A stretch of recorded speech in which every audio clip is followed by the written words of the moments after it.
Start. கிறிஸ்துவுக்குள் அன்பாய் கூட்டி சேர்க்கப்பட்டுள்ள சகோதர சகோதரிகளே,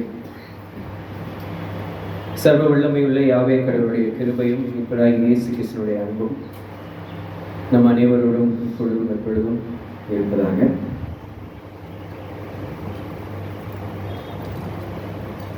உங்கள் அனைவருக்கும் திருச்சியில் இருக்கிற சகோதர சகோதரிகள் சார்பாகவும் எனது சார்பாகவும் கிறிஸ்துவுக்குள்ளான அன்பின் வாழ்த்துதலை முதலாவது தெரிவித்துக் கொள்கிறேன். புது வருடத்தினுடைய வாழ்த்துதலையும் நான் இடத்திலே தெரிவித்துக் கொள்கிறேன். இன்னொரு சாரி லேட்டாக வந்திருக்கேன். ஜூனியருக்காக கொஞ்சம் லேட் ஆகிடுச்சு, வேற ஒன்றாங்க. இன்றைய நாளிலும் பிரித்தெடுக்கப்பட்டவர்களே என்ற தலைப்பின் கீழே வேத வசனங்கள் உதவியோடு நாம் சிறிது நேரம் ஆராய்ச்சி செய்யணும். இந்த ஒரு வாரம் முன்னாடி வரைக்கும் பார்த்தீங்கன்னா ஒரு நாள் ரொம்ப ஃபேமஸாக இருந்துச்சு. ஒரு வாரத்துக்கு அப்புறம் இந்த 1ஆம் தேதி ரொம்ப ஃபேமஸாக இருந்துச்சு இல்லையா? இப்போ கடவுளுடைய பிள்ளைகளாகிய நம்முடைய வாழ்க்கையிலும் நாட்கள் ரொம்ப விசேஷமானதாகத்தான் நம்ம பார்க்குறோம். நாம் மட்டும் இல்லை, கடவுளுடைய படைப்புலேருந்தே ஆரம்பத்துலேருந்தே பார்த்தோன்னா ஆதி ஆரம்பத்திலே ஆரம்பித்தப்போ எப்படி சொல்லியிருக்காருன்னா, ஆதியிலே வானத்தையும் பூமியும் சிருஷ்டித்தார்னு ஆரம்பித்து முதல் நாள் இதை படைத்தார், 2ஆம் நாள் இதை படைத்தார், 7ஆம் நாள் ஓய்ந்திருந்தார் அப்படின்னு தான் சொல்லப்படுகிறது.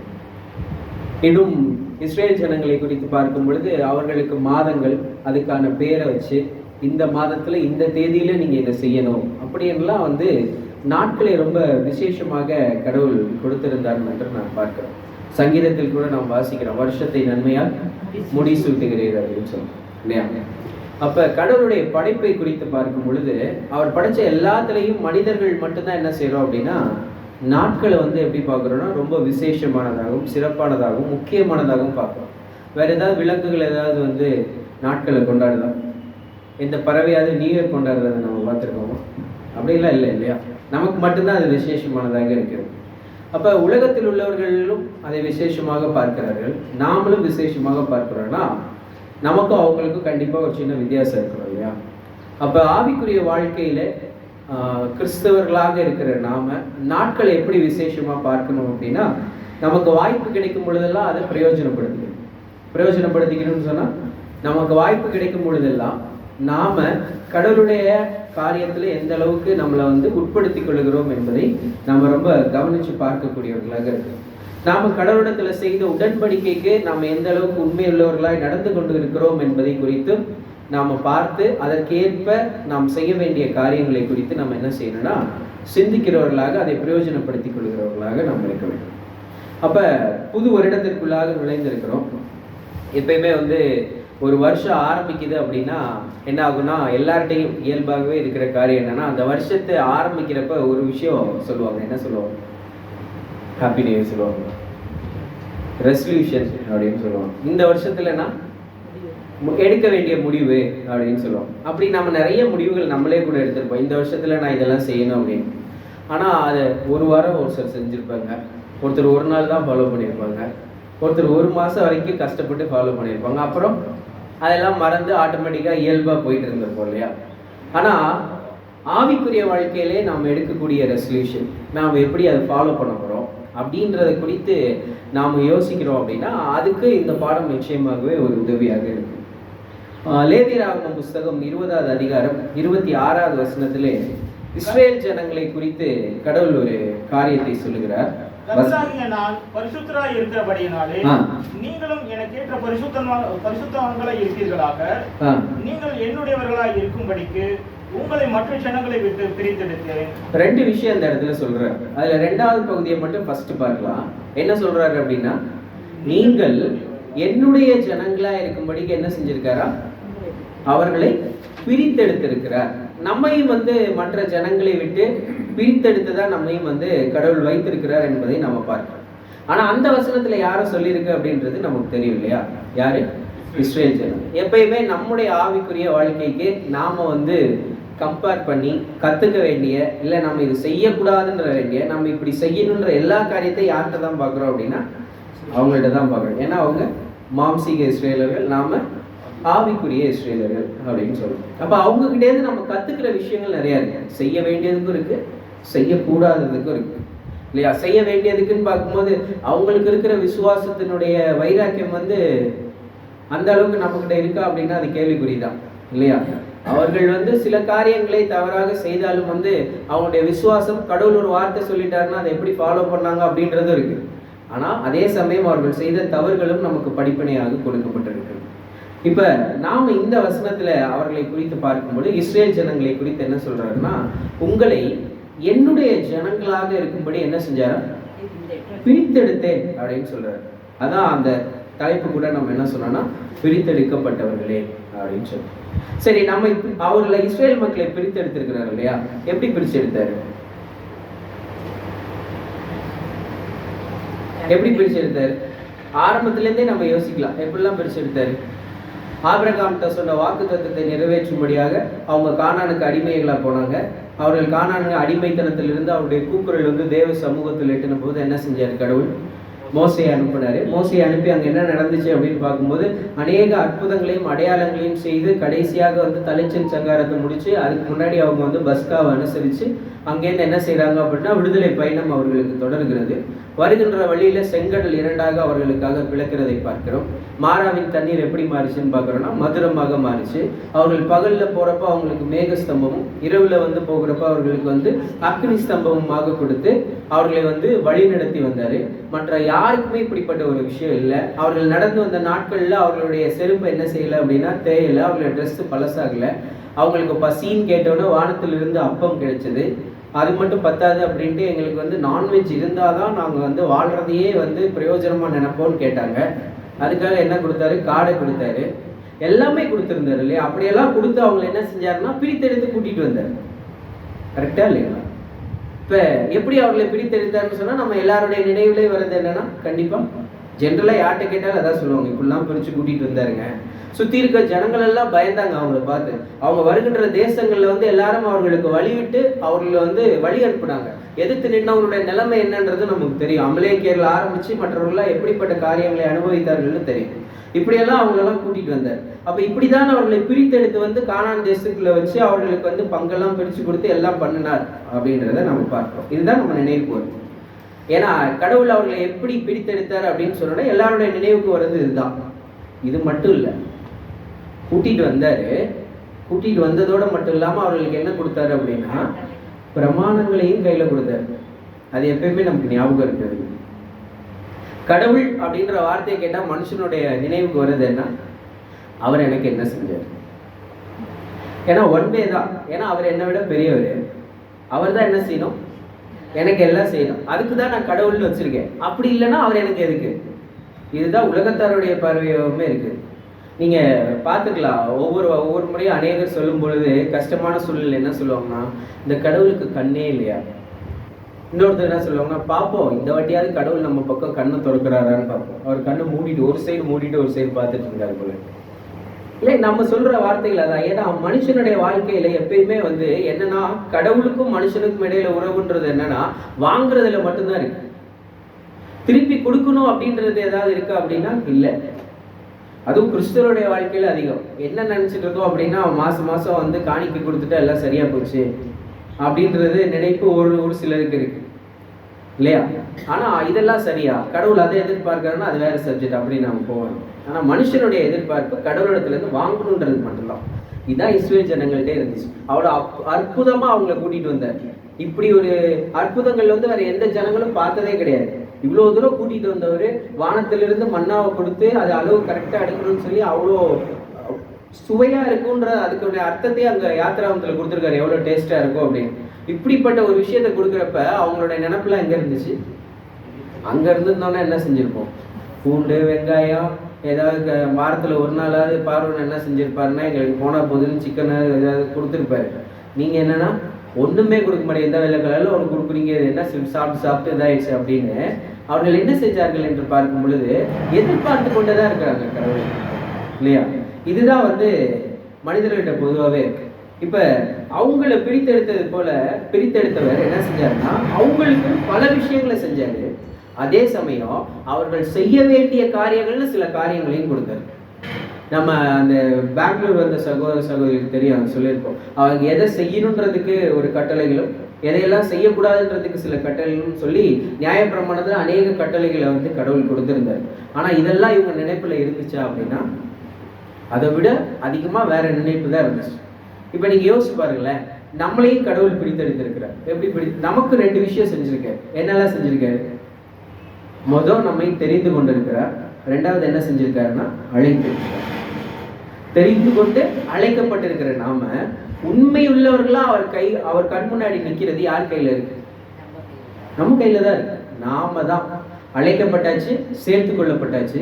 சேர்த்து கொள்ளப்பட்ட இடத்துல இறுதி வரை நிலை நிற்க வேண்டியது யார் கையில இருக்கு அப்படின்னா நம்ம கையில தான் இருக்கு. அதனாலதான் இயேசு கிறிஸ்து தெளிவா சொல்லிட்டாரு, இறுதி வரை நிலை நிற்கிறவரே ரட்சிக்கப்படுவார் அப்படின்னு சொல்லிட்டாரு. நம்ம அழைக்கப்பட்டாச்சு. வழியில போனவங்க, காணியாட்சிக்கு புறம்பானவங்க அப்படியெல்லாம் இருந்த நம்மள என்ன செஞ்சாருன்னா கூட்டிட்டு வந்து நிறுத்திட்டார், சேர்த்துட்டார். ஆனா அதுக்குள்ள நிக்க வேண்டியது கல்யாண வஸ்திரம் இல்லைன்னா என்ன செய்வாரு? எஜமான் வரும் பொழுது வெளியே அனுப்பிடுவாரு, அவ்வளவுதான். அப்ப அது நம்ம கையில தான் இருக்கு இல்லையா? அப்ப அதே போல இன்னைக்கு நம்மளுடைய வாழ்க்கையிலே நம்ம யோசிச்சு பார்ப்போம். இப்போ ஒரு புது வருடத்துக்குள்ள வந்திருக்கோம். பொதுவா எல்லாருடைய நினைப்புல என்ன இருக்குன்னா, இந்த வருஷமா இது நடக்காதா, எப்படியாவது இந்த வருஷம் வந்து கடவுள் வந்து நமக்கு ஒரு கார் வாங்குறதுக்கு கிருபை செய்ய மாட்டாரா, ஒரு வண்டி வாங்குறதுக்கு கிருபை செய்ய மாட்டாரா? நமக்கு வந்து எல்லாருடைய எக்ஸ்பெக்டேஷனும் இருக்கும், எப்படியாவது இந்த வருஷம் எனக்கு ஒரு கல்யாணம் ஆகுறதுக்கு வந்து ஒரு பொண்ணு கிடைச்சிடாதா, கடவுள் வந்து காட்டிட மாட்டாரா? இப்படி எல்லாருக்குமே இருக்கு. எனக்கே எடுத்துக்கோங்களேன், என்னுடைய சொந்த அனுபவத்திலே சொல்றேன். 3 வருடங்களுக்கு முன்பு வரை அந்த முதல் நாள் ஆராதனை போயிட்டு வந்து கீழே வரும்போது பெரியவங்க வந்து விஷ் பண்றப்ப, எனக்கு பிளஸ் பண்றப்ப என்ன சொல்லுவாங்க, எங்க வீட்லயும் சரி சர்ச்சிலையும் சரி என்ன சொன்னாங்கன்னா, அடுத்த வருஷம் குழந்தையோட தான் ஒன்று பார்க்கணும், கடவுள் ஆசீர்வதிப்பா, இப்படிதான் சொன்னாங்க. எத்தனை வருஷம் சொன்னாங்க? 3 வருஷம் எனக்கு சொன்னாங்க. ஒவ்வொரு வருஷமும் சொல்லிட்டு தான் இருந்தாங்க. அவங்களுடைய விசுவாசம் கிடைக்கிற வரைக்கும் சொல்லுவோம் அப்படின்றது இல்லையா? ஆனா அப்படின்னா எல்லாருமே எப்படி இருக்கோம் அப்படின்னா, கடவுள் இந்த வருஷமாவது நமக்கு ஏதாவது தந்துட மாட்டாரா, கடவுள் இந்த வருஷமாவது எனக்கு ஏதாவது கொடுத்துட மாட்டாரா அப்படின்றதா இருக்காங்க. இப்ப நம்முடைய ஆவிக்குரிய வாழ்க்கையில நம்ம யோசிப்போம், நாமளும் இந்த வருஷமாவது கடவுள் எனக்கு இதை செஞ்சிட மாட்டாரான்னு நினைச்சிட்டு இருக்கோமா? இல்ல கடந்த வருடத்துல நான் கடவுளுக்கு பிரியமா இதெல்லாம் செய்யாம விட்டுட்டேன், இந்த வருடத்துல அது என்ன செய்வேன் அப்படின்னா நிச்சயமா கடவுளுக்கு முன்பாக உண்மையா இருந்து இதெல்லாம் நான் செய்யறதுக்கு முயற்சி செய்வேன்னு நினைக்கிறோம். நம்முடைய சிந்தை எதை சார்ந்து இருக்கிறது?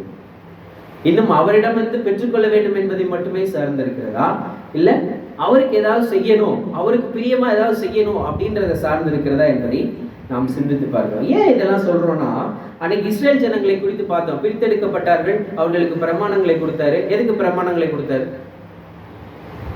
எதற்காக பிரமாணங்கள் கொடுக்கணும் அவங்களுக்கு? என்னாகுமோ புஸ்தகத்துல வாசிங்கள 23ஆம் அதிகாரம் 9வது வசனம். என்னாகுமோ 23ஆம் அதிகாரம் 9வது வசனம். கண்மலை உச்சியிலிருந்து நான் அவரை கண்டு குன்றுகளிலிருந்து அவரை பார்க்கிறேன். அந்த ஜனங்கள் ஜாதிகளோட கலவாமல் தனியே வாசமாயிருப்பார்கள். பாருங்க என்ன சொல்றாருன்னா, இஸ்ரேல் ஜனங்களை கடவுள் எப்படி பார்க்கிறாரா? கண்மலையின் குன்றுகளிலிருந்து, கண்மலை உச்சியிலிருந்து நான் அவர்களை கண்டு குன்றுகளிலிருந்து அவர்களை நான் பார்க்கிறேன். அந்த ஜனங்கள் ஜாதிகளோட கலவாமல் தனியே வாசமாய் இருப்பார்கள். அப்ப அவர் என்ன எதிர்பார்த்தாரு? மற்ற அந்நிய ஜாதிகளோட, அதாவது மற்ற சிலை வழிபாடுகளோடு இருக்கிற துர்க்கிரியைகளோடு நடந்து கொள்கிற ஜனங்களோடு அவர்கள் கலவாமல் இருக்க வேண்டும் என்பதற்காக தான் என்ன செஞ்சாருன்னா, அவர்களை பிரித்தெடுத்து அவர்களுக்கு பிரமாணங்களை கொடுத்தாரு. அவங்களுக்குன்னு அவங்க கொண்டாட வேண்டிய பண்டிகைகளுக்கான முறைமையை கொடுத்தாரு. அவங்க ஆராதனை எப்படி நடத்தணுன்றதுக்கான முறைமையை கொடுத்தாரு. அவங்களுடைய பழக்க வழக்கங்கள் எப்படி இருக்கணும், எதை சாப்பிடணும், எதை சாப்பிடக்கூடாது அப்படின்ற எல்லா முறைமைகளையும் எதற்காக கொடுத்தாரு அப்படின்னா, இவங்க எப்படி தெரியுமா, மற்ற ஜனங்களை காட்டிலும் தனியாக பிரித்தெடுக்கப்பட்டவர்களாக தெரியும். ஒருவேளை கடவுள் சொன்ன இந்த காரியங்கள் எல்லாம் அவர்கள் கடைபிடிச்சிருந்தாங்கன்னா என்ன நடந்திருக்கும்?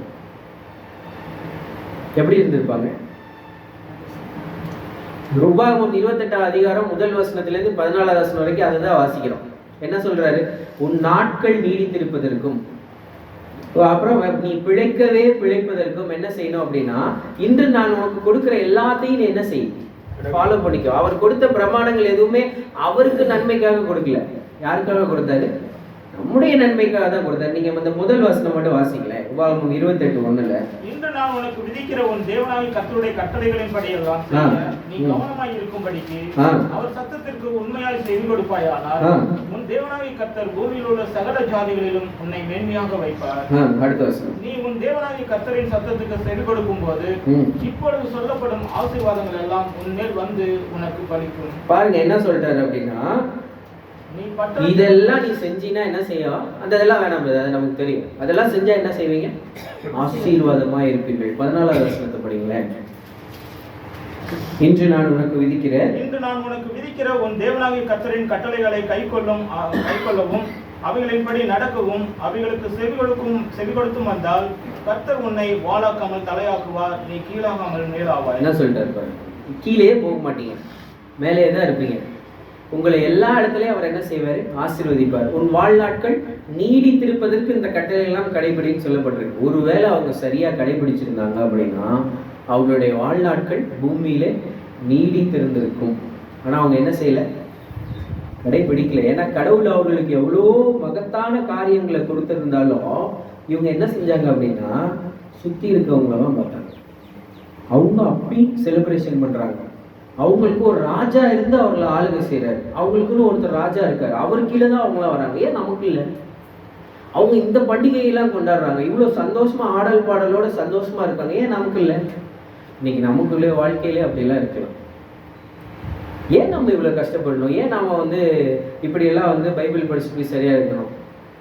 அவங்க பாருங்க என்னென்னமோ செஞ்சு சந்தோஷமா இருக்கான். ஏன் நமக்கு மட்டும் இவ்வளோ கஷ்டம்லாம் வரணும்? ஏன் இந்த உபத்திரவத்தை அனுபவிக்கணும் இப்படின்னு கூட நம்ம நினைக்கலாம்.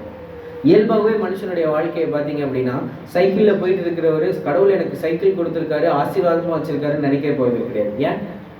அவர் அடுத்து யாரை பார்ப்பாரு?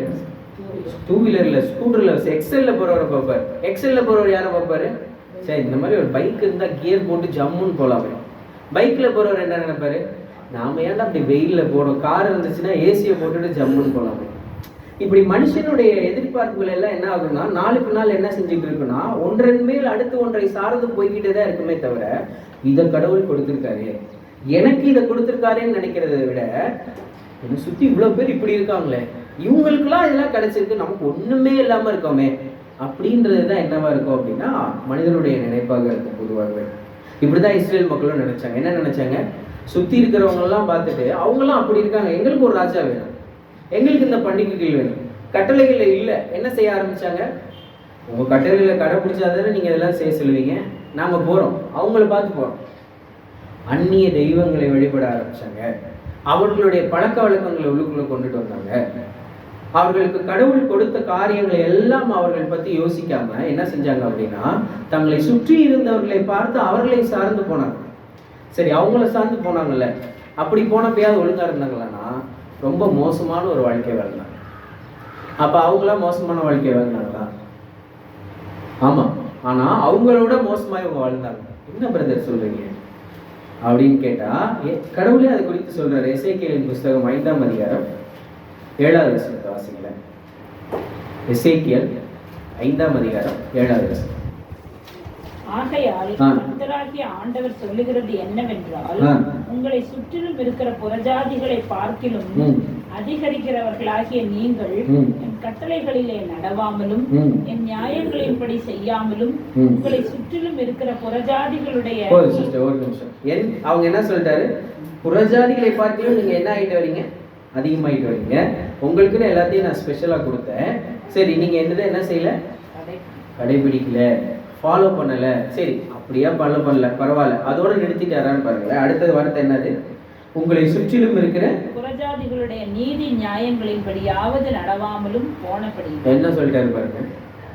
இதுதான் சொன்ன, அவங்க ரொம்ப மோசமான வாழ்க்கை வாழ்ந்துட்டாங்க. என்னன்னா நான் சொன்னதை தான்ப்பா நீங்க ஃபாலோ பண்ணல, நீங்க பிரிஞ்சு போனீங்களே, இவங்களெல்லாம் பார்த்து நாங்க சந்தோஷமா இருப்போம் அவங்க கூட போனான்னு. சரி, அவங்க ஒரு பிரமாணங்களை வச்சிருக்காங்க, அது 100% சரி கிடையாது.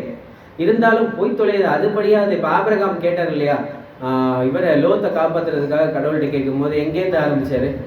எத்தனை நீதிமான்கள்லேருந்து ஆரம்பிச்சாரு? அப்படியே வந்தாரு, 50 அப்புறம் 5 10 5 ஒருத்தராக. சரி, நீ கேட்கறது படி நடக்கட்டும் அப்படின்னு கடவுள். அந்த மாதிரி இவங்க என்ன செஞ்சுட்ட, என்ன கேட்குறாருன்னா இவங்கள்ட்ட நான் தான் கொடுத்தேன், நியாயப்பிரமாணம்னு கொடுத்தேன், எல்லாம் 10 கட்டளைன்னு கொடுத்தேன், ஒன்றையும் ஃபாலோ பண்ணல. சரி போனீங்க, அங்கேயாவது ஒரு ரூல் வச்சுருக்காங்கல்ல, அட்லீஸ்ட் அதையாவது நீங்கள் ஃபாலோ பண்ணீங்களான்னா, அவங்க வச்சிருக்க ரூலை கூட நீங்கள் என்ன பண்ணலன்னு சொல்லிட்டாரு, ஃபாலோ பண்ணலை. அப்போ கடவுள் கொடுத்த கட்டளையே அவங்க கடைபிடிக்கல, புறஜாதிகளுடைய நீதி நியாயங்களின்படியும் அவர்கள் நடக்கலை. அதனால தான் கடவுள் என்ன செய்தார்னா, அவர்களை குறித்து அவர் மனஸ்தாபப்பட்டதுனால தான் அந்த கடைசி நாட்களில் பார்த்தீங்கன்னா ராஜாவே இல்லாமல் போனாங்க. அப்புறம் என்ன ஆகுதுன்னு பார்க்கும்பொழுது 10 கோத்திரத்தை முதலாவது அசிரிய ராஜாவுடைய கையிலும் 2 கோத்திரத்தை பாபிலோன் ராஜாவுடைய கையிலும் அவர் ஒப்பு கொடுத்தார் என்று நாம் பார்க்கிறோம். அவர்கள் இப்படியெல்லாம் வாழ்ந்தார்கள் என்று சொல்லும் பொழுது 2 ராஜாக்கள் 17வது அதிகாரம் 7வது வசனத்திலிருந்து 17வது வசனம் வரைக்கும் நம்ம வாசிச்சோம்னா அவங்க எப்படியெல்லாம் வாழ்ந்தாங்கன்னு தெரியும். 2 ராஜாக்கள் 17வது அதிகாரத்தில் 7லிருந்து 17 வரை. ஆனால் 13, 14, 15 மட்டும் வாசிங்களேன். 13, 14, 15 மட்டும் வாசிங்க. 2 ராஜாக்கள் 17வது அதிகாரம். நீங்கள் உங்கள் பொல்லாத வழிகளை விட்டு திரும்பி நான் உங்கள் பிதாக்களுக்கு கட்டளையிட்டதும் என் ஊழியக்காரராகிய தீர்க்கதரிசிகளை கொண்டு உங்களுக்கு சொல்லி அனுப்பினதுமான நியாய பிரமாணத்தின்படியெல்லாம் என் கற்பனைகளையும் என் கட்டளைகளையும் கை கொள்ளுங்கள் என்று கர்த்தர் தீர்க்கதரிசிகள் ஞான திருஷ்டிக்காரர் எல்லாவற்றையும் கொண்டு இஸ்ரவேலருக்கும் யூதாவுக்கும் திடச்சாட்சியாய் எச்சரித்துக் கொண்டிருந்ததும் எல்லாத்தையும் சொன்னார். அவரோடு சொல்லாமலாம் இல்லை, இவங்க போறாங்கன்னு போங்க, உங்க இஷ்டப்படி செய்யுங்க அப்படின்லாம் உடலை. அவர் அநேக முறை அவர்களை கூப்பிட்டு அவர்களை எச்சரித்து அவர்களுக்கு எல்லா விதமான எச்சரிப்பையும் கொடுத்தாரு. ஆனா அவங்க என்ன செய்யல, காது கொடுத்தே கேட்கல. அப்ப என்ன நடக்குதுன்னு பாருங்க, வாசிங்க. அவர்கள் செவி கொடாமல் தங்கள் தேவனாகிய கர்த்தர் மேல் விசுவாசியாமல் போன கடின கழுத்துள்ள தங்கள் பிதாக்களை போல் தங்கள் கழுத்தை கடினப்படுத்தி பாருங்க, அவருடைய கட்டளைகளையும் அவர் தங்கள் பிதாக்களோடு பண்ணின அவருடைய உடன்படிக்கையையும் அவர் தங்களுக்கு திடசாட்சியாய் காண்பித்த அவருடைய சாட்சிகளையும் வெறுத்துவிட்டு என்ன செஞ்சுட்டாங்களா, இதெல்லாம் எங்களுக்கு வேணாம், யாருக்குமே கிடைக்காத ஒரு விஷயத்த இவங்களை பிரித்தெடுத்து அவங்களுக்குன்னு கொடுத்தாரு. ஆனா என்ன சொல்லிட்டாரா, இதெல்லாம் எங்களுக்கு வேணான்னு சொல்லி அவங்க வீணான விக்கிரகங்களை பின்பற்றி வீணராகி அவர்களை சுற்றிலும் இருக்கிறவர்களை போல செய்ய வேண்டும் என்று கடவுள் தங்களுக்கு கட்டளையிட்டு விலக்கி இருந்த ஜாதிகளுக்கு பின் சென்று அவர்கள் செஞ்ச விஷயத்தெல்லாம் பின்னாடி கொடுத்துருக்கோம். இப்படிதான் அவருடைய வாழ்க்கை இருந்தது. இது எதுக்காக நம்ம பார்க்குறோம் இன்னைக்கு, இதை அப்படியே நம்மளுடைய வாழ்க்கையோட நம்ம ஒப்பிட்டு பார்ப்போம். ஏன்னா இவை அனைத்துமே நமக்கு எச்சரிப்பாகவும் சாட்சியாகவும் கொடுக்கப்பட்டிருக்கு அப்படின்றத நம்ம வேதத்திலே அறிந்திருக்கிறோம். அப்ப அன்று மாம்சத்துக்குரிய இஸ்ரேலர்கள் செஞ்சது மாதிரியே இன்னைக்கு ஆவிக்குரிய இஸ்ரேலர்கள் நாம செய்யறதுக்குமான வாய்ப்புகள் இருக்கிறது உலகத்துல. அப்ப நாம என்ன செய்யணும், ஆரம்பத்துல இருந்தே பார்ப்போம். லேவியராகமத்தில் அவர்களை சொன்னது போல நானும் என்னுடைய ஜனங்களா இருக்கும்படி உங்களை என்ன செஞ்சேன்னு சொன்னாரு, பிரித்தெடுத்தேன்னு சொன்னார் இல்லையா. அப்ப இங்க நம்மளே என்ன செஞ்சிருக்காரு அப்படின்னா, கடவுள் பிரித்தெடுத்திருக்கிறார். நீங்க யோசிச்சு பாருங்களேன், பெயர் சபைகளிலிருந்து நம்மை பிரித்தெடுத்திருக்கிறார். 2வது, நமக்காக நாம எதையுமே அவரை தேடி போல. தீத்து 3:5 படிக்கிறோம் இல்லையா, நாம் செய்த நீதியின் கிரிகையில் நிமித்தம் அல்ல, அவர் நம்மேல் கொண்ட அன்பினால நம்மை தெரிந்து கொண்டிருக்கிறார் இல்லையா. நாம போய் எதையும் தேடல, ஆனா அவர் நம்மளை தேடி நமக்கு இதை கொடுத்துருக்காரு. அப்ப நம்ம அங்கிருந்து பிரித்தெடுத்திருக்கிறார். கடைசியா இன்னொரு விஷயமும் சொல்றாரு. வெளிப்படுத்தின விசேஷம் 18ஆம் அதிகாரம் 4வது வசனத்திலே வாசிக்கும் பொழுது, வெளி 18:4 பின்பு வேறொரு சத்தம் வானத்திலிருந்து உண்டாக கேட்டு, அது என் ஜனங்களே, நீங்கள் அவளுடைய பாவங்களுக்கு உடன்படாமலும் அவளுக்கு நேரிடும் பாதைகளில் அகப்படாமலும் இருக்கும்படிக்கு அவளை விட்டு வெளியே வாருங்கள். பாருங்க, இவங்களெல்லாம் விட்டு பாவங்களுக்குள்ள அகப்படாம நம்ம என்ன செய்யணும்னா, இந்த உலகத்தை விட்டு நம்ம என்ன செஞ்சிடணும் அப்படின்னா வெளியே வரணும் என்ற ஒரு அழைப்பை நமக்கு கொடுத்திருக்கிறார். அந்த அழைப்பை தான் நம்ம என்னன்னு சொல்றோம்னா பரம அழைப்பு, பரம கானானுக்கான ஒரு அழைப்பை நமக்கு கொடுத்திருக்கிறார். அப்ப இப்படி பெயர் கிறிஸ்தவர்கள் என்று சொல்பவர்களை விட்டு நாம பிரிந்து வந்திருக்கோம்னா, பிரித்தெடுக்கப்பட்டவர்களா நம்ம இருக்கிறோன்றதை ஒத்துக்கொள்கிறோமா இல்லையா? நிச்சயமா ஒத்துக்கிறோம். ஒத்துக்கொண்ட நாம அப்படி அதை இந்த வார்த்தைக்கு ஏற்ப ஒரு பிரித்தெடுக்கப்பட்ட வாழ்க்கையை வாழ்ந்து கொண்டிருக்கிறோமா? ஒரு முக்கியமான கேள்வி இல்லையா? ஞானஸ்தானம் எடுக்கும்போது நம்ம சபையார் முன்பாக ஒரு வாக்குறுதி கொடுத்துருப்போம். என்ன கொடுத்துருப்போம்னா, கடவுளுடைய சித்தத்திலே எனக்குரிய பங்கை நான் என்ன செய்வேன்னா நிறைவேற்றுவேன் என்று கடவுள் முன்பாகவும் கிறிஸ்துவின் முன்பாகவும் சபையார் முன்பாகவும் நான் என்ன செய்கிறேன், வாக்குறுதி கொடுக்குறேன்னு சொல்லியிருப்போம். அந்த வாக்குறுதிக்கு ஏற்ப கடவுளுடைய சித்தத்தை நிறைவேற்றும்படியான ஒரு பிரித்தெடுக்கப்பட்ட ஒரு வாழ்க்கையை நம்ம வாழ்ந்துட்டு இருக்கோமா இல்லையா? ஆமாவா இல்லையா? என்ன எல்லாம் அமைதியே வாழ்ந்துட்டு இருக்கோம். கண்டிப்பா சந்தோஷமா சொல்லுங்க. வாழ்ந்துட்டு இருக்கோம். எப்படி வாழ்ந்துட்டு இருக்கோம் நீங்க யோசிச்சு பாருங்க. இன்னைக்கு பெயர் கிறிஸ்தவர்கள் சொல்றவர்களுடைய சபைகளில் போகும்பொழுது 3 மணி நேரம் 2 மணி நேரம் ஆராதனை இருந்தா எவ்வளவு நேரம் அந்த ஆராதனையில பாடல்கள் நடக்கும்? வர்ஷிப் அப்படின்னு சொல்லிட்டு 2 மணி நேரம் ஆராதனை, 1.5 மணி நேரம் பாடல்கள் தான். அரை மணி நேரத்துல ஒரு சிறிய பகுதியில ஒரு செய்தி இருக்கும். அந்த செய்தி என்ன பிரதர், அதெல்லாம் அது சும்மா சாதாரணது பிரதர், அதெல்லாம் பைபிள்ல இருக்கிறதுக்கே மாத்தி கூட அவங்க இதுக்கு சொல்லிக்குவாங்க பிரதர் அப்படின்னு தான் நம்ம சொல்லுவோம். இன்னைக்கு உலகத்தாரையை பார்க்கும்பொழுது அவருடைய ஆராதனை முறைமை அப்படி இருக்கு. இன்னைக்கு 5 மணிக்கு எந்திரிச்சு கோயிலுக்கு போனாலும் அவங்க சும்மா உட்காந்துருக்காங்க. ஃபாதர் சொல்ல பின்னாடி மந்திரத்தை சொல்றாங்க. சொல்லி முடிச்சுட்டு என்ன செய்யறாங்கன்னா கடைசியா அவர் ஒரு கதை சொல்லி ஒரு வசனம் சொல்லுவார், சூப்பரா இருந்துச்சு அப்படின்னு சொல்லி கிளம்பி வந்துடுறாங்க இல்லையா? ஆனா நாங்க அப்படி இல்லை பிரதர், நம்ம அப்படி இல்லை சிஸ்டர். ஏன்னா நாம என்ன செய்யறோம்? வேத வசனங்களுக்கு அதிக முக்கியத்துவம் கொடுக்கிறோம். ஆராதனை நேரங்களில் சத்தியத்திற்கு அதிக நேரங்களை நாம ஒதுக்கிடுறோம். 2வது விஷயம், வேத வசனங்களை தியானித்து பார்ப்பதுக்கு நம்முடைய பர்சனல் வாழ்க்கையிலே அதிக நேரங்களை நம்ம ஒப்பிடுகிறோம் இல்லையா? ஆமா. இன்னொரு விஷயம் சொல்ற பாருங்களேன், பாடல்கள் பாடுறோம் இல்லையா? இப்ப இந்த பாடல் உங்களுக்கு தெரியும் நினைக்கிறேன், என்னை மறவா பாட்டு தெரியும் இல்லையா? அது எப்படி ஆரம்பிக்கும் சொல்லுங்க. இப்படின்னு தான் இருக்கும் நாம பாடுறப்ப, என்னை மறவாயாவே கடவுளே, அப்படிதான் பாடுறோம் இல்லையா? நிறைய பாடல்கள்ல வார்த்தைகளை நம்ம மாத்திருக்கோம். ஒரிஜினலா ஒருத்தர் கஷ்டப்பட்டு எழுதியிருப்பாரு உட்கார்ந்து யோசிச்சு, இருந்தாலும் நாம எடுத்து பாடும்போது என்ன செய்யறோம்? சிம்பிளா மாத்திடுறோம். அது தப்பா சரியானா தப்பு இல்லை. ஏன்னா இந்த வார்த்தை யாருக்கு பொருந்த வேண்டும் என்று வேதத்தின் மூலமாக நாம் அறிந்திருக்கிறதுனால என்ன செய்யறோம்னா, நாம் பாடுகிற பாடல்களில் கூட நாம பிரித்தெடுக்கப்பட்டவர்களாக காணப்படுகிறோம் இல்லையா? ஆமாமா இல்லைங்களா? அப்ப இன்னும் பாருங்களேன், அங்க என்ன செய்வாங்க அப்படின்னா வாரம் காணிக்கை கொடுப்பாங்க. மாசமான தசமபாகம் கொடுத்துருவாங்க. சர்ச்சுக்கு வரலனாலும் அங்க இருக்கவங்க என்ன செய்வாங்கன்னா ஃபோன் பண்ணி சர்ச்சுக்கு வரல அப்படின்னு கேட்டுட்டு தசமபாகம் கொடுக்கல பிரதர்னு சொல்லிடுவாங்க. அதனால நான் அதை யார்ட்டையாவது கொடுத்து கூட விட்டுருவேன். ஆனா இங்க நான் அப்படி இல்லை. என்ன செய்யறேன்? ஏதோ என்னால முடிஞ்சது, எனக்கு விருப்பம் இருந்தா கொடுக்குறேன். ஒரு கன்வென்ஷன் நடந்தா என்ன செய்யறோம்? அது நடக்கிறதுக்கு நம்மளால முயன்ற சில விஷயங்களை கொடுக்குறோமே தவிர அவ்வளவுதான். இங்க தசமபாகம் அப்பெல்லாம் எதுவுமே கிடையாது. பிரித்தெடுக்கப்பட்ட வாழ்க்கை. ஆமாங்களா இல்லையா? அன்னு பார்க்கும் பொழுது உலக ஜனங்கள் யார்கிட்டையுமே, கிறிஸ்தவர்கள் யார்கிட்டையுமே காணப்படாத ஒரு பழக்கம். ராபோஜனத்தன்று என்ன செய்யறோம் அப்படின்னா நம்ம கால்களை கழுவுகிறோம். வருஷத்துல ஒரு முறை தான் நம்ம என்ன செய்யறோம்? அதை அனுசரிக்கிறோம், கடைபிடிக்கிறோம். அவர் என்ன சொன்னாரோ, எப்படி சொன்னாரோ அதன்படியே செய்கிறோம். இதெல்லாம் எப்படிப்பட்ட வாழ்க்கை? பிரித்தெடுக்கப்பட்ட வாழ்க்கை இல்லையா?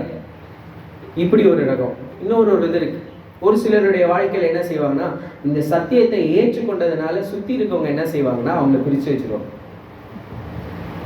இன்னும் ஒரு நமக்கு புரியுற மாதிரி சிம்பிளா சொல்லணும்னா, இந்த சத்தியத்துல நிக்கிறதுனால பொண்ணு கிடைக்காம போன நிறைய பேர் இருக்காங்க. இப்போ வரைக்கும் பொண்ணே கிடைக்க மாட்டேங்குது. எல்லாம் வருவாங்க, மாப்பிள்ளை எல்லாம் பிடிச்சிருக்குன்னு சொல்றாங்க.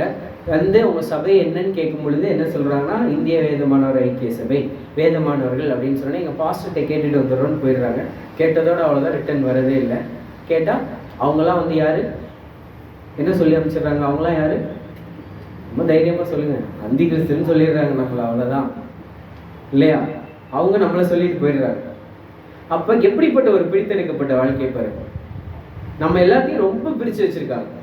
இன்னும் ஒரு சிலர் இருக்காங்க, அவர்கள் சத்தியத்திற்குள்ளாகவே பிரித்தெடுக்கப்பட்டவர்கள்.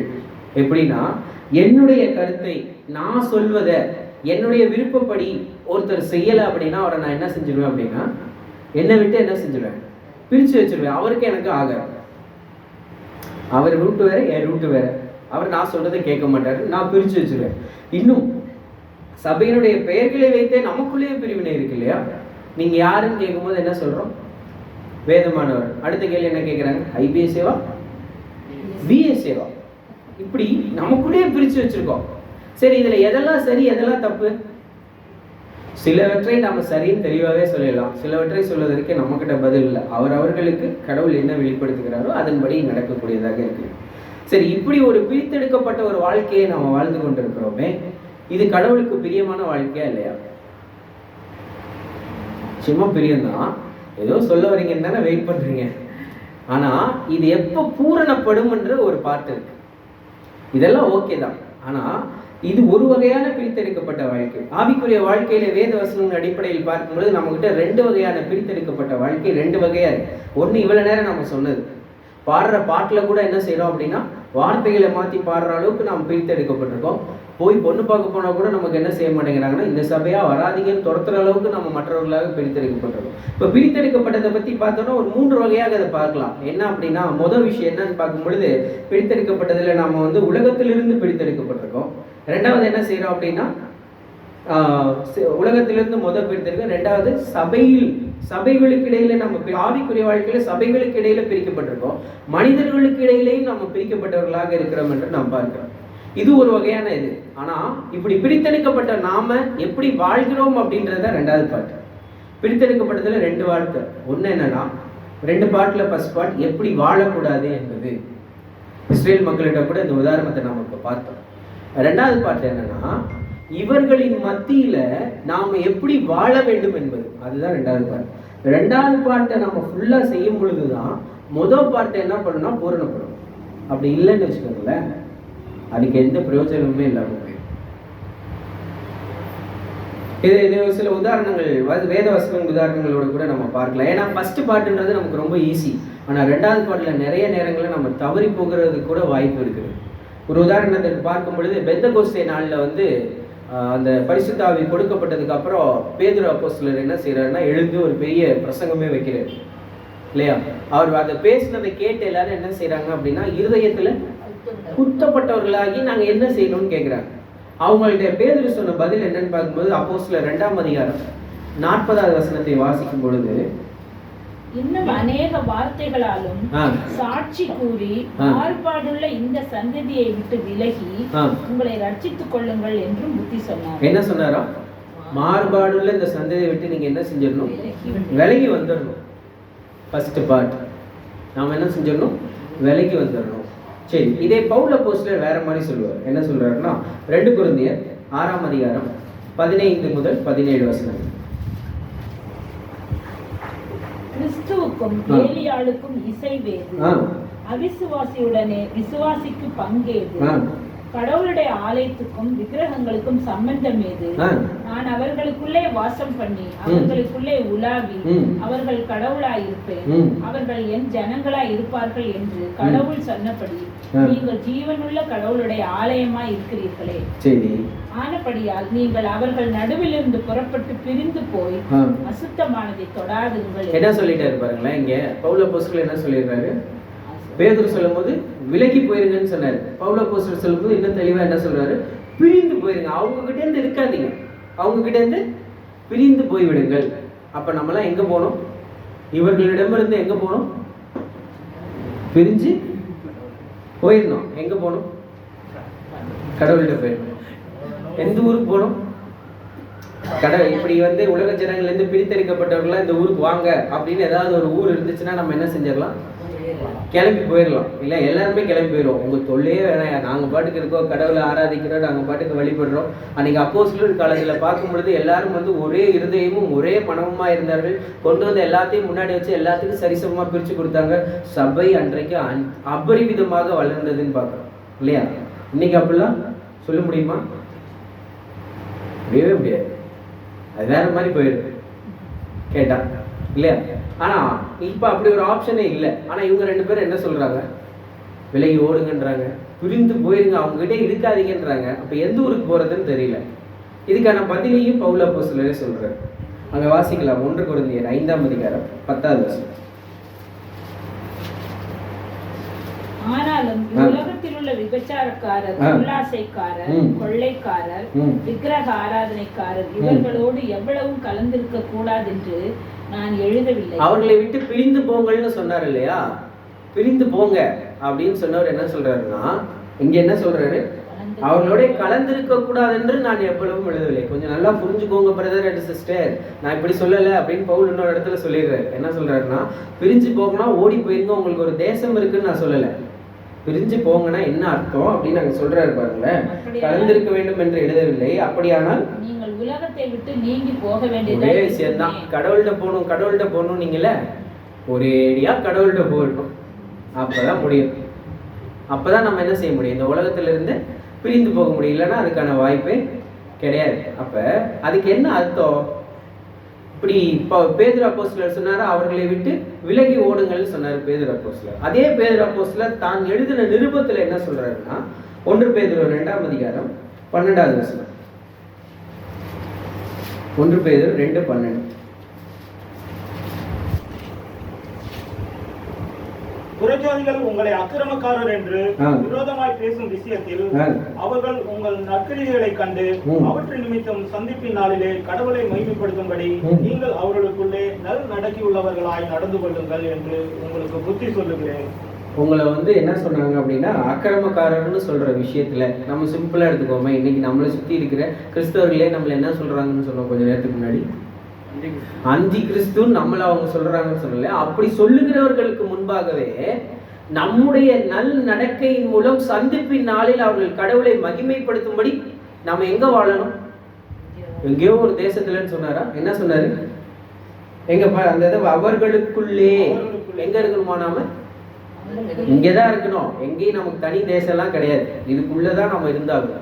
இது பவுல் அப்போஸ்தலர் சொல்வார் பாருங்களேன், பிலிப்பியர் 2ஆம் அதிகாரம் 15வது வசனத்துல. பிலிப்பியர் 2:15. கோணலும் மாறுபாடுமான சந்ததியின் நடுவிலே நாம வாழ்கின்ற இந்த உலகத்துல இருக்கிற சந்ததி எப்படி இருக்காங்கன்னு சொல்லிட்டாரு. கோணலும் மாறுபாடுமான சந்ததியின் நடுவிலே குற்றமற்றவர்களும் கபடற்றவர்களும் கடவுளுடைய மாசற்ற பிள்ளைகளுமாய் இருக்கும்படி. போதும் சிஸ்டர். இப்ப என்ன சொல்லிட்டாரு? இப்படி எல்லாம் நம்ம எங்க இருக்கணும்னு சொன்னாரு? எங்கேயோ ஒரு ஊர்ல போய் இருங்கனாரா? நடுவிலே, கோணலும் மாறுபாடுமான சந்ததியின் நடுவிலே. அப்ப இதான் நம்மளோட செகண்ட் பார்ட். முதல் பார்ட் ஈஸிங்க. இப்ப நாம சொன்னோம் இல்லையா, பாடல்கள்ல கூட வார்த்தைகள் என்ன செய்யறோம்? மாற்றி பாடிடுறோம். யார்கிட்ட ஜெபம் பண்ணணும், யார் மூலமா ஜெபம் பண்ணணும் நமக்கு தெரிஞ்சிருக்கு. எவ்வளோ நேரம் ஜெபம் பண்ணணும், உன்னுடைய ஜெபம் சுருக்கமாக இருக்கணும்னு சொல்லியிருக்காரு. அதனால நான் ரொம்ப நேரம் என்னுடைய வார்த்தைகளை போட்டு நான் ரொம்ப அப்படியே பிரம்மாண்டமாக அப்படி இப்படின்னு சொல்லிலாம் ப்ரேயர் பண்ணுறது கிடையாது. சிம்பிளாக என்னுடைய உள்ளத்திலிருந்து அந்த வேண்டுதல்களை ஏறெடுத்து முடிச்சிடுறேன். ஏன்னா அவர் பரலோகத்தில் இருக்கிறார், நான் பூமியில் இருக்கிறேன், என்னோட ஜெபம் சுருக்கமாக இருக்கணும்னு அவர் சொல்லியிருக்காரு. இதெல்லாம் எனக்கு தெரியுது, சரியாக பண்ணிடுறேன். வார்த்தைகள் பேசுகிற வார்த்தைகளில் பாடல்களில் கூட நான் என்ன செய்கிறேன் அப்படின்னா, வார்த்தைகளை சரியாக பயன்படுத்தி இயேசு கிறிஸ்துவுக்கு எந்த வார்த்தை, கடவுளுக்கு எந்த வார்த்தைன்னு பிரித்து வச்சு நான் கரெக்டாக சொல்லிடுறேன். இதெல்லாம் கரெக்டு. இதெல்லாம் தான் என்னன்னா ஃபஸ்ட்டு பார்ட். மற்றவங்களை விட்டு நம்ம விலகி இருக்குது, மற்றவர்களை விட்டு நாம் பிரிஞ்சு வந்துடுறது இல்லையா? இப்போ நம்ம அவங்கள போல இருந்துட்டு இருந்தோம்னா இந்த இடத்துல எவ்வளோ பேர் இருந்திருப்பாங்க? இடம் பத்துமா? ரூபன் பிரதர் வேற பில்டிங் கட்டியிருக்கணும் நேரம் இல்லையா? ஆனால் இந்த இடமே நமக்கு போதுமானதாக இருக்கிறதுக்கு காரணம், பெரிய கும்பல்லேருந்து நம்ம என்ன செஞ்சிட்டோம்னா பிரிஞ்சு வந்துட்டோம். இது ஃபஸ்ட்டு பார்ட்டு சரியாக பண்ணிட்டோம். ஆனால் 2வது பார்ட்டு ஒன்று இருக்குல்ல, பிரிஞ்சு வந்த நாம வேற எங்கேயும் ஓட முடியாது. எங்கே தான் இருக்கணும்? அவர்கள் நடுவில் இருந்து நம்மை குறித்து சந்திப்பின் நாளில் அவர்கள் கடவுளை மகிமைப்படுத்தும்படி நல் நடக்கை உள்ளவர்களாக வாழ்ந்து காட்டுறது தான் செகண்ட் பார்ட். அந்த 2வது பகுதியை நம்ம சரியா செய்யும் போது தான் முதல் பகுதி என்ன செய்யும் அப்படின்னா முழுமையாக நிறைவடையும். இப்போ நான் ஒரு உதாரணத்துக்கு சொல்லணும் அப்படின்னா, அவங்க திருச்சியில் ஒரு சகோதரர் இருந்தார், இறந்துட்டார். இப்போ அந்த சகோதரர் மணப்பாறையை சேர்ந்த சகோதரர். அவருக்கு 3 பெண்கள். ஒரு முதல் பெண்ணுடைய திருமணம் அவர் உயிரோடு இருந்தப்ப நடக்குது. மாப்பிள்ளையே கிடைக்கல. உறவுகளோட நெருக்கத்தினால ஒரு ஆர்சியில் இருக்கிற ஒரு பையனுக்கு கிடைச்சி திருமணம் நடக்குது. சொந்த பொண்ணோட கல்யாணம். ஆர்சி கோயிலுக்குள்ள திருமணம் நடக்குது. அப்பா போகாம வெளியே நின்றார்.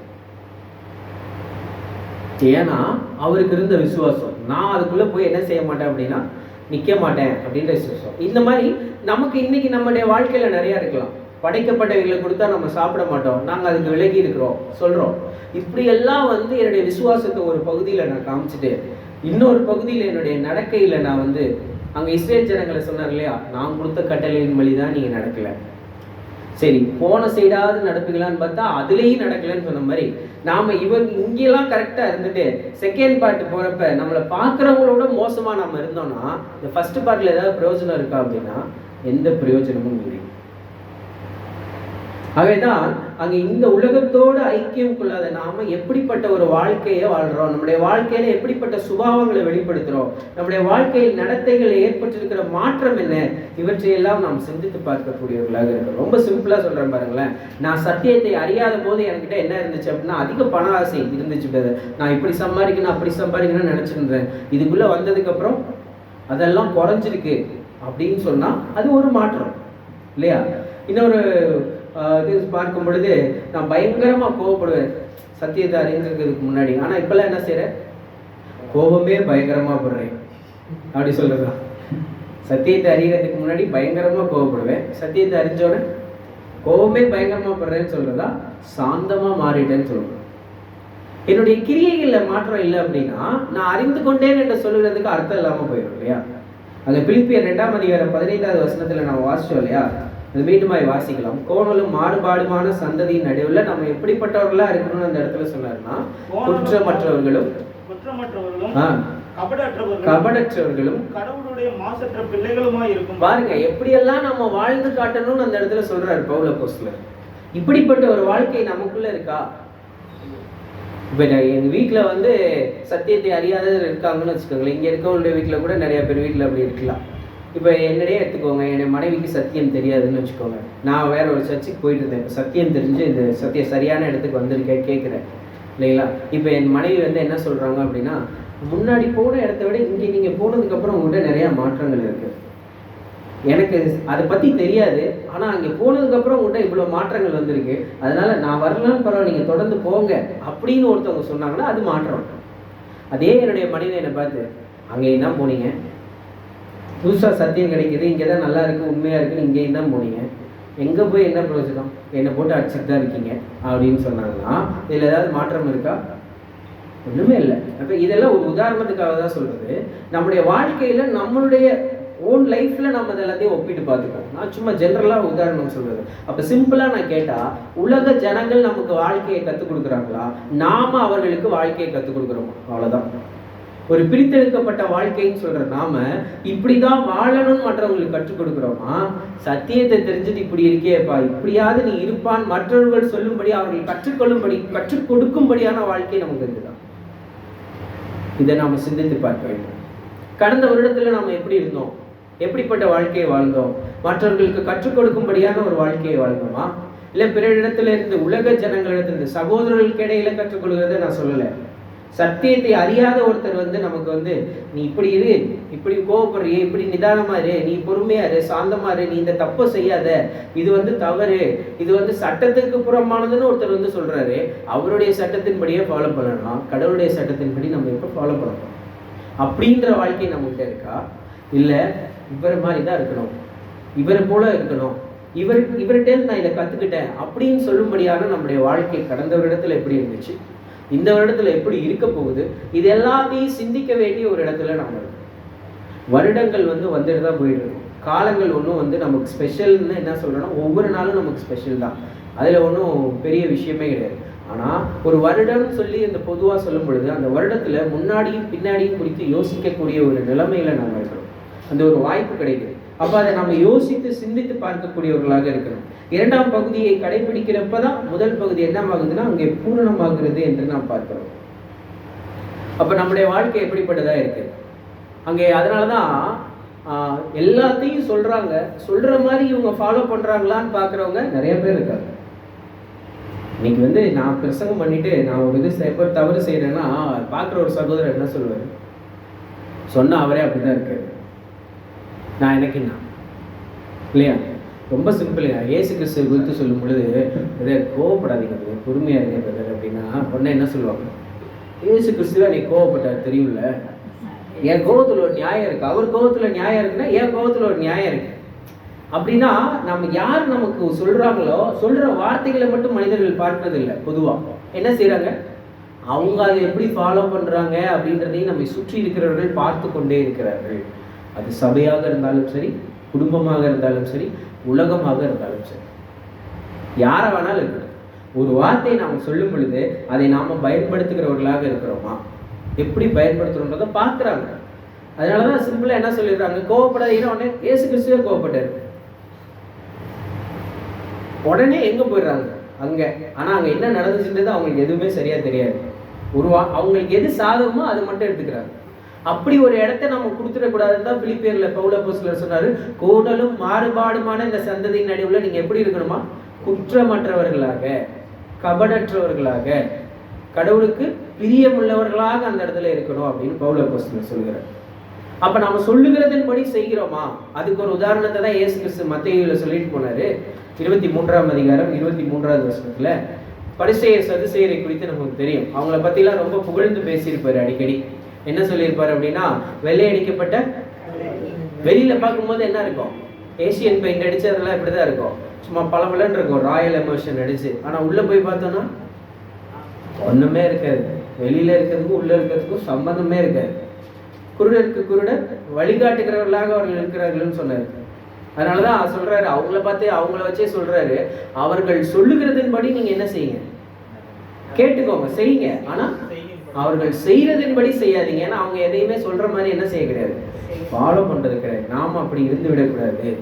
அவர்களை காட்டிலும் அதிகமான நீதி நம்ம இடத்துல இருக்கும் பொழுதுதான் நம்ம என்ன செய்ய முடியும்னா அவருடைய பார்வையில உண்மையுள்ளவர்களாக இருக்க முடியும்னு சொல்றாரு. அவங்க சொல்றாரு பாருங்க, 23ஆம் அதிகாரம் 23வது வசனத்திலே மத்தேயு, மாயக்காரராகிய வேதபாரகரே, பரிசேயரே, உங்களுக்கு ஐயோ, நீங்கள் ஒற்றாந்தலமிலும் வெந்தயத்திலும் சீரகத்திலும் தசமபாகம் செலுத்தி நியாயப்பிரமாணத்தில், பாருங்க என்ன சொல்லிடுறாங்கன்னா, என்னெல்லாம் கொடுக்கணும்னு சொல்றாங்களா? தசமபாகம் கொடுக்கணும், கரெக்டா வெந்தயத்துல கொடுக்கணும், ஜீரகத்துல கொடுக்கணும். வீட்டுல தீர்ந்தாலே என்ன செஞ்சிடலாம், இப்ப நம்ம கடையில வாங்கி கொடுத்துடலாம், அது பெரிய விஷயம் கிடையாது. அவங்க அன்னைக்கு அப்படிதான் பண்ணாங்க. தங்களிடத்துல இருக்கிற ஒரு ஆடை தவறு செய்யும்போது பலி கொடுக்கணும்னு சொன்னப்ப அவங்க அன்பின் நிமித்தம் அதை செய்ய மாட்டாங்கன்னு நினைச்சு அன்பின் அடிப்படையில ஒரு கட்டளையை கொடுத்தாரு. அவங்க என்ன செஞ்சுட்டாங்க, அடிக்கப்படுறதுக்காகவே ஆடு விற்கிறத வியாபாரமாக்கிட்டாங்க. அன்பே இல்லாம போயிடுச்சு அந்த இடத்துல, இல்லையா? யாரோ ஒருத்த வளர்த்த ஆடு கொடுத்துட்டு போற, காசு கொடுத்தா கிடைக்குது, வெட்டிட்டு போற, ஏன் ஆடு சேஃப்டியா இருக்கு, அங்க அப்படியே மாறிடுச்சு அது. அப்ப அதான் சொல்றாரு, இங்க என்ன சொல்றாரு, ஒருத்தலாமிலும் வெந்தயத்திலும் சீரகத்திலும் எல்லாத்துலயும் நீங்க என்ன செஞ்சிடறீங்கன்னா கரெக்டா கொடுத்துடுறீங்க, அதுல எந்த பிரச்சனையும் கிடையாது. ஆனா நியாயப்பிரமாணத்தில் கற்பித்திருக்கிற விசேஷித்தவைகளாகிய நீதியையும், பாருங்க, நியாயப்பிரமாணத்தில் கற்பித்திருக்கிற விசேஷித்தவைகளாகிய நீதியையும் இரக்கத்தையும் விட்டுவிட்டீர்கள், அதெல்லாம் விட்டுறாங்க. அப்போ பின்னாடி ஒன்று சொல்றாரு, என்ன சொல்றாருன்னா, இவைகளையும் செய்ய வேண்டும், அவைகளையும் விடாதிருக்க வேண்டும். பிரதர், இப்போ நான் என்னுடைய ஃபர்ஸ்ட் பார்ட்ல கரெக்டாக இருந்தேன் பிரதர், எல்லாமே எனக்கு தெரியுது, கடவுள் யார் குமாரன் யார் தெரியுது, வார்த்தைகள்லாம் சரியா பயன்படுத்தி பாடல்களை கூட பாடுறேன், எப்படி கடவுள் சொல்லியிருக்காரோ அதன்படி ஆராதனையை நடத்துறோம், சரிதான், அதை விட்டுறக்கூடாது. அதுக்காக அதை கரெக்டாக தான் செஞ்சுட்டு இருக்கணும். ஃபர்ஸ்ட் பார்ட் தப்பு கிடையாது, அது சரிதான். ஆனா அதுக்கு அடுத்து ஒரு பாட்டு இருக்கு இல்லைங்களா, என்னது, நீதி நியாயத்தின்படி அன்பின்படி இரக்கத்தின்படி நாம் நடக்கிறவர்களாக இருக்கிறோமா, அதுவும் முக்கியம். அப்ப இவைகளும் செய்யணும், அவைகளையும் நாம் விடாது இருக்க வேண்டும் என்று அங்கே சொல்கிறேன். இதுக்கு ஒரு பெஸ்ட் எக்ஸாம்பிள் யாரையாவது பைபிள்ல சொல்ல முடியுமா? சொல்லலாம், நம்முடைய மீட்பராகிய இயேசு கிறிஸ்து. ஏன்னா அவர் தான் எல்லாத்துக்குமே நமக்கு எக்ஸாம்பிள் இல்லையா? அங்கே எபிரேயர் 7ஆம் அதிகாரம் 26வது வசனத்திலே வாசிக்கும் பொழுது மொழிபெயர்ப்பு இருந்தா வாசிக்கலாம், கொஞ்சம் நல்லா இருக்கும். டிரான்ஸ்லேஷன் இருக்கு. எபிரேயர் 7ஆம் அதிகாரம் 26. ஃபர்ஸ்ட் அதுல வாசிச்சுங்க. பரிசுத்தரும் குற்றமற்றவரும் மாசில்லாதவரும் பாவிகளுக்கு விலகினவரும் வானங்களிலும் உயர்ந்தவருமாய் இருக்கிற விதமான பிரதான ஆசாரியரை நமக்கு ஏற்றவராய் இருக்கிறார். எபிரேயர் 7:26.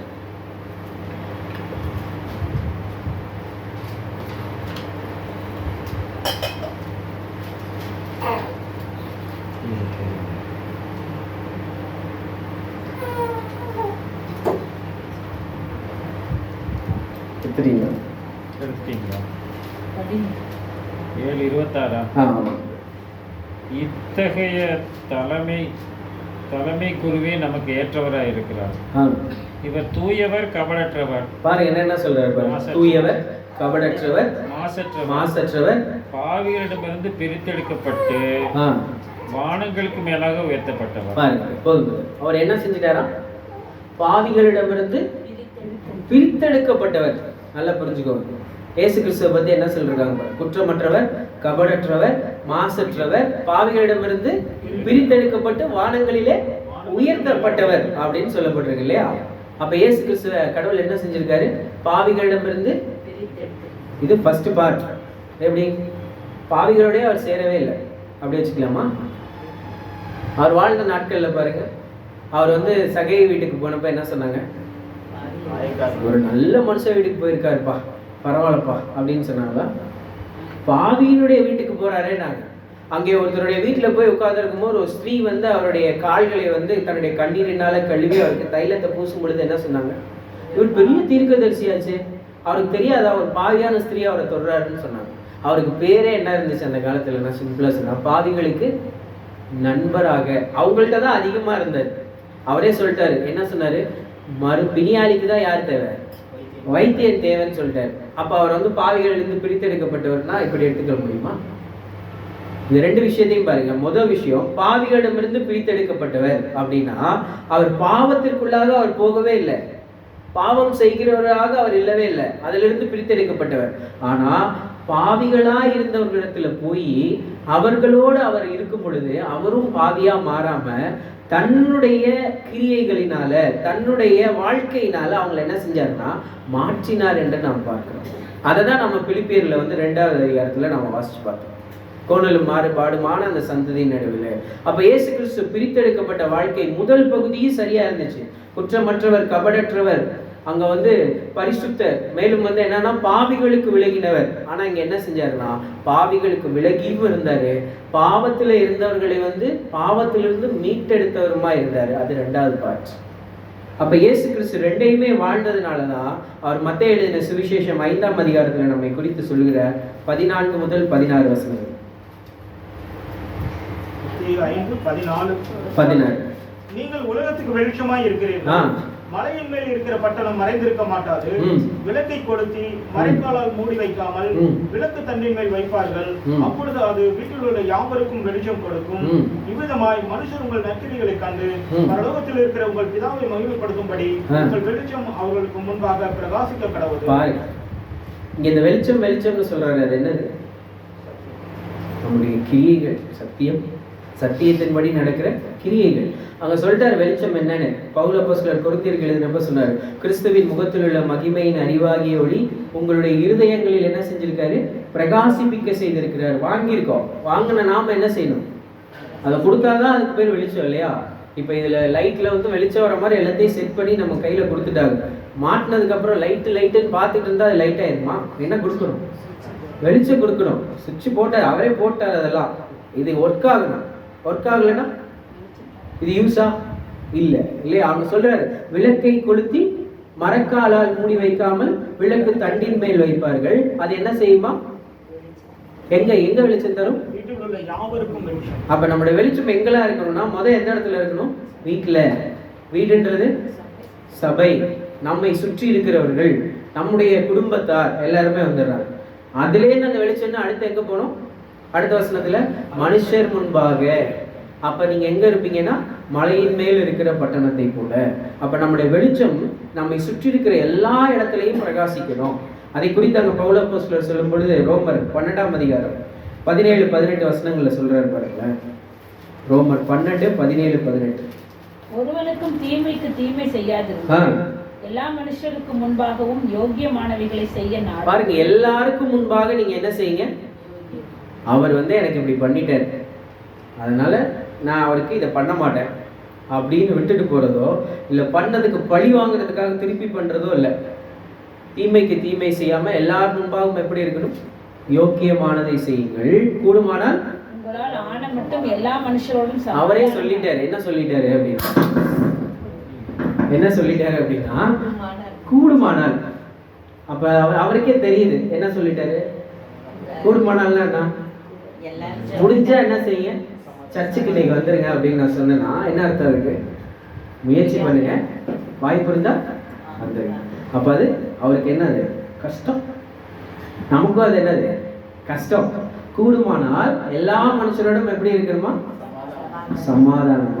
சமாதானமாய் இருக்கோமா அப்படின்றத நம்ம யோசிச்சு பார்க்கணும்.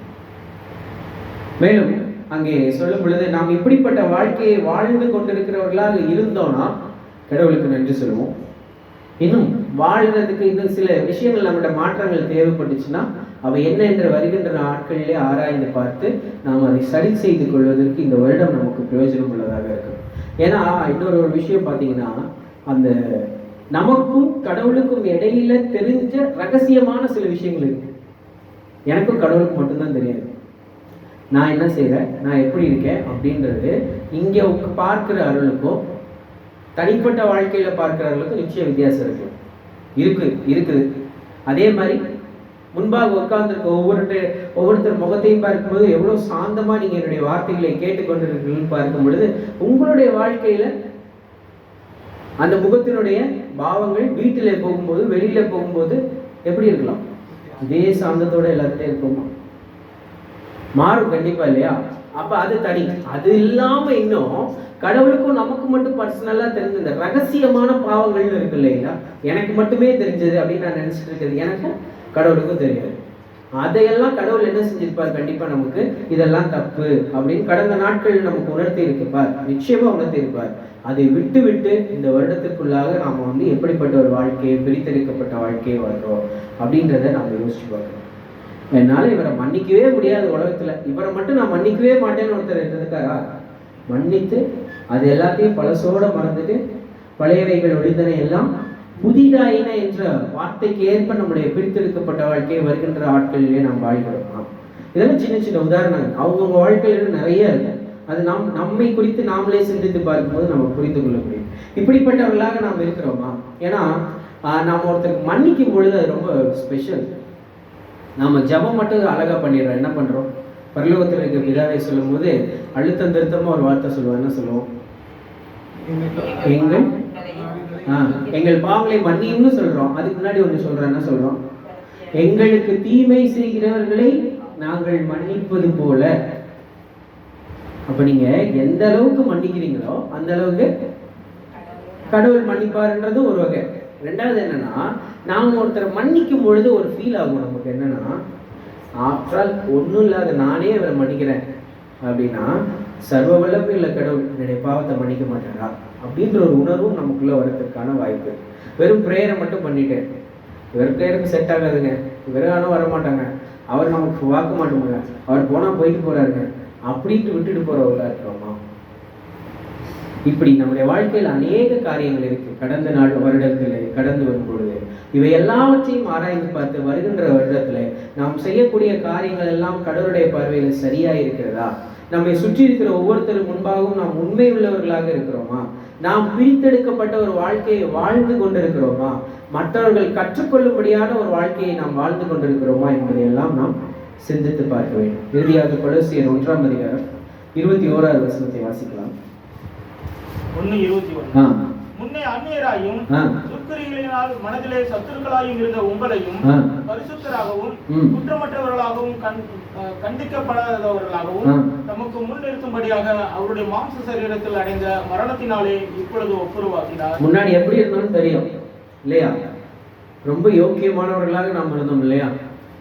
எப்படி இருந்தோம் அதெல்லாம் நமக்கு தெரியும். ஆனா நம்மள என்ன செஞ்சிட்டாரு? உண்மையாகவே கடவுளுடைய பார்வையில யோக்கியமானவர்களாக இருக்கும்படியாக, சரியானவர்களாக இருக்கும்படியாக, அங்க வார்த்தையை பாருங்க, கண்டிக்கப்படாதவர்கள். யாரை கண்டிக்க மாட்டோம்?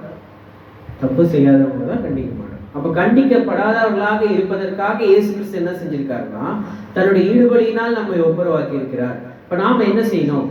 எபேசியர் 5ஆம் அதிகாரம் 27 படிங்களேன். எபேசியர் 5:27.